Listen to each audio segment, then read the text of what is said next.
Mizochimizu, why are you here? Yuko's curse. The notion is so ridiculous, I'd expect to find it on the cover of a tabloid. You don't have to put it like that.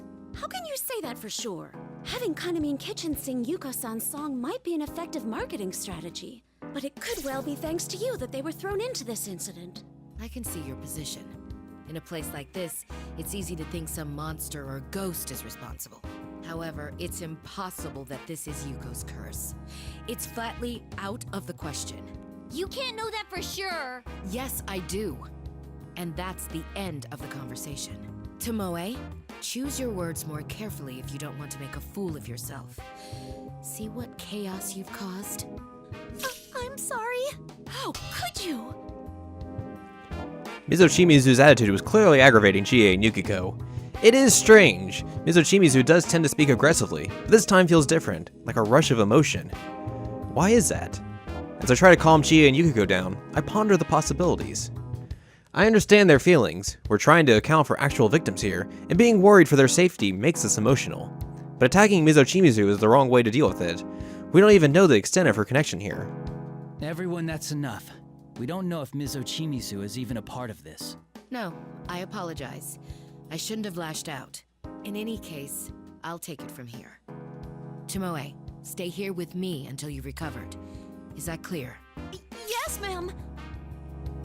At Mizochimizu's calm apology, Chie and Yukiko come back to themselves. I know. Yukiko and Chie don't want to blame Mizochimizu if it's not justified. Yoke starts talking again, trying to change the subject. So why are you here, Mizochimizu? Is Tamamin okay? Yes, I came after you. I figured if you saved another girl, she would need looking after, like in Tamami's case. As for Tamami, she's fine. That room seemed pretty safe, and she's calmed herself down.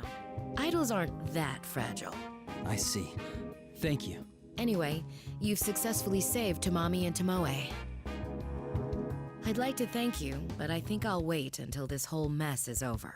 We're looking forward to that. Let's get out of here together, all of us. I'm afraid I must leave that to you. Neither Tomoe nor I are of much use here. It's always like that. Every crisis I face, I'm made aware of my powerlessness. Go once you're ready. And play detective all you want. But that's quite enough throwing around baseless accusations. Mizochimizu makes her final statement and leaves, but I still have my doubts. Her powerlessness? Again, something in her words feel wrong. It sounded almost like self-deprecation. And from that, I think there's a reason behind the way she speaks normally. Somehow, I can't take her at face value. I hate to say this, but I just can't seem to like her. The way she acts, I'd be surprised to find someone who does. I have a feeling she has her reasons for it. Anyway, let's hurry. We need to meet up with Risei's team and find a way out. I'm sorry I made things awkward. I'll focus on solving the case. Yeah, me too. I'm really getting hungry, so let's just get this over with and figure out everything else once we get back home. That's just like you, Chie. Sounds like a plan. Nobody would think of dinner at a time like this except for you-know-who. Aw, sheesh, guys! I can't help it. I'm only human. Everyone laughs at Chie's pouting, as usual. Yeah, we're fine. Just like we always are. After exchanging looks with my friends, who have stood at my side through countless trials, we step towards the door.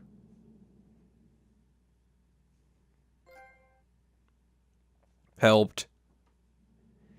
After Yu's team left the dressing room, all that remained was Mizochimizu and a flustered Tomoe sitting alongside her. I almost forgot about this part.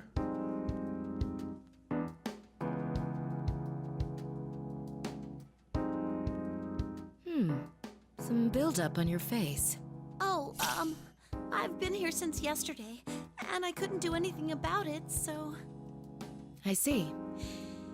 Yes, that makes sense.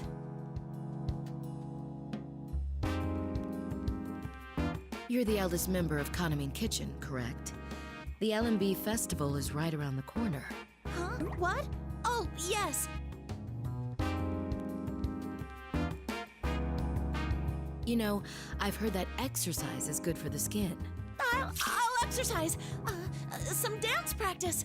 Please allow me. Right now. Right here. Go on then. Tomoe stood in front of Ochimizu and began dancing desperately.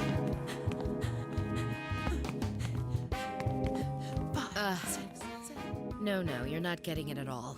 Listen to me, Tomoe. You need some real nuance, some emotion in that dance. Something like...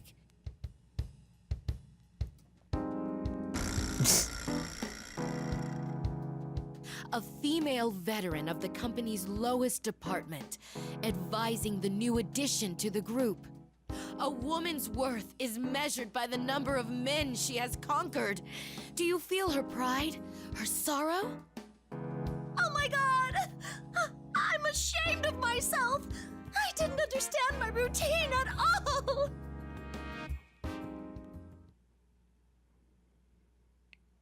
Very strange.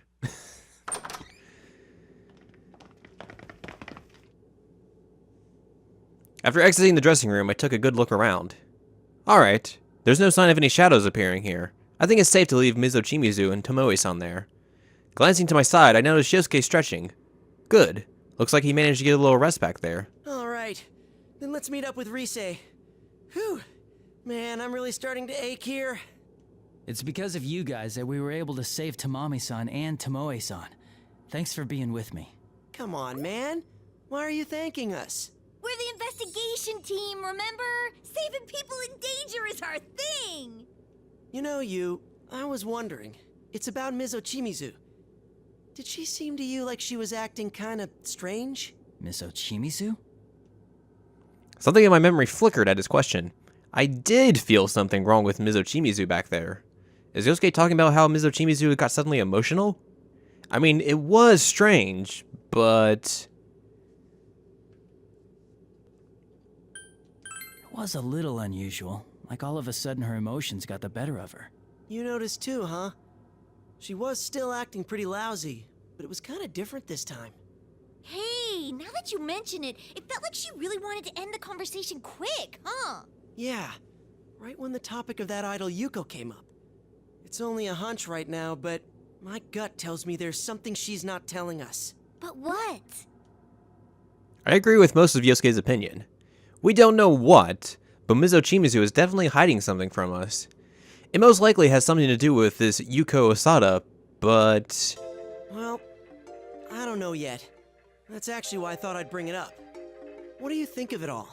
I mean, including the whole Yuko Osada thing. You mean whether or not this Yuko-san is the culprit? I'd like to stay away from that possibility. Hey, don't forget. The LMB website's rumor was about the curse of the dead idol in the first place. And what with these messages, which read almost like suicide notes, it does point to Yuko Osada causing this incident, longing for bonds she couldn't have before. Also, she was with Takara Productions, and Kaname Kitchen is performing her song at the LMB. Huh? But...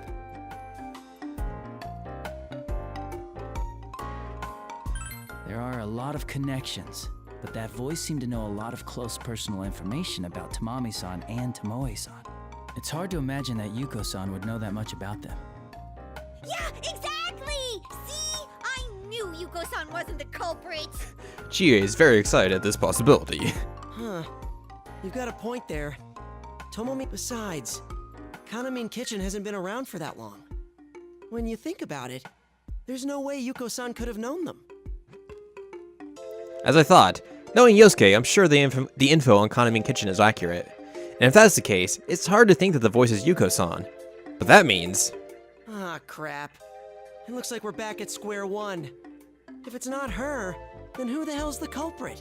If the author of those notes is really Yuko-san like Tomoe-san suggested, then we can assume the culprit also knows about Yuko-san. So it's someone who's related to Takara Productions, who knows Tomoe-chan and Tamami-chan very well. And also knows about Yuko-san. Do we know anyone who might fit all of that? Hey, who said it's limited to people we know? Huh? But then, we're out of luck! Why don't we meet with Rise-chan? It's always better to have more heads to think with. Oh yeah, and they've got Naruto-kun with them! With the real detective and our leader together, there's no mystery we can't solve! Why are you the one bragging? I'll try my best. Let's head to the rendezvous point then.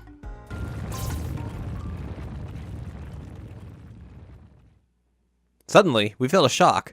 At first, I thought an enemy was attacking, but it seems like something else entirely. This is... Whoa, what the? An earthquake! What? This is not a good sign! Something might have happened to the other group. Let's hurry. Fade to black. Hey, we beat chapter 2. Whoop. Go all the way back to the top. Alright. So we're gonna dive right into chapter 3 and basically do the same thing we just did, but with the other group. If that makes sense. Chapter 3. A little while after we split from A little while after we split from Senpai and the others, I noticed our surroundings begin to change. What is this? It's like an amusement park, with some sort of theme to it. It reminds me of the stage that was prepared for me when I got pulled into this world. It's a little unsettling.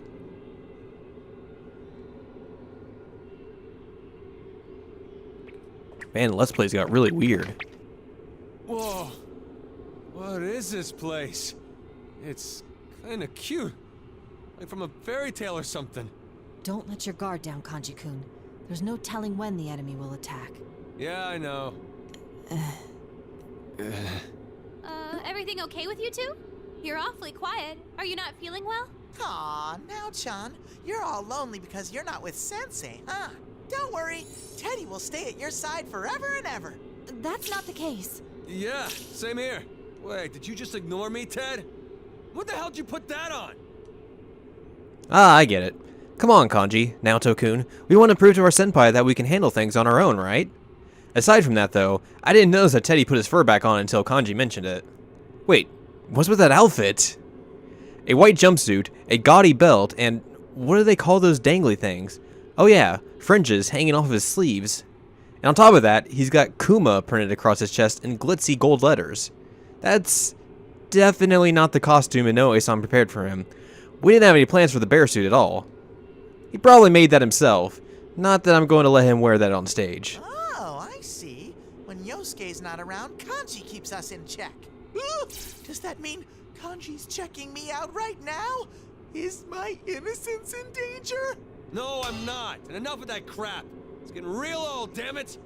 Come on. How long are you two going to mess around? It just never stops with you.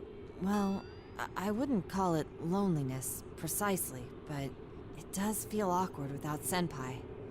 Precarious, if you will. Yeah, no kidding. We said all that earlier, but it's because of them that we're all together in the first place. It just doesn't feel right, not hearing the usual kanji or calm down. This is a very serious situation, and without Sensei to protect me, I'll be bombarded from all sides with harsh criticism. Dude, just don't stir up any shit. All right, that's enough. Come on, guys, we need to keep our spirits up. Did you forget what we discussed? That we wanted to grow into a team our senpai would be proud of? You senpai's not with us, which makes this a perfect opportunity. Let's work together and impress everyone. I put a lot of energy into my words, trying to rally the downcast too. If we're going to fight by dancing, we can't go moping around. It'll affect our performance for sure. I'd be lying if I said I wasn't worried, but you have to be positive, or you're just setting yourself up to fail. Rise-san is right. This is well within our power. Yeah, Naoto-kun, totally. Although, our team could be better coordinated if we had a decision maker. I suggest we come to a consensus on who should assume that role. You mean choose a leader? I'm fine either way.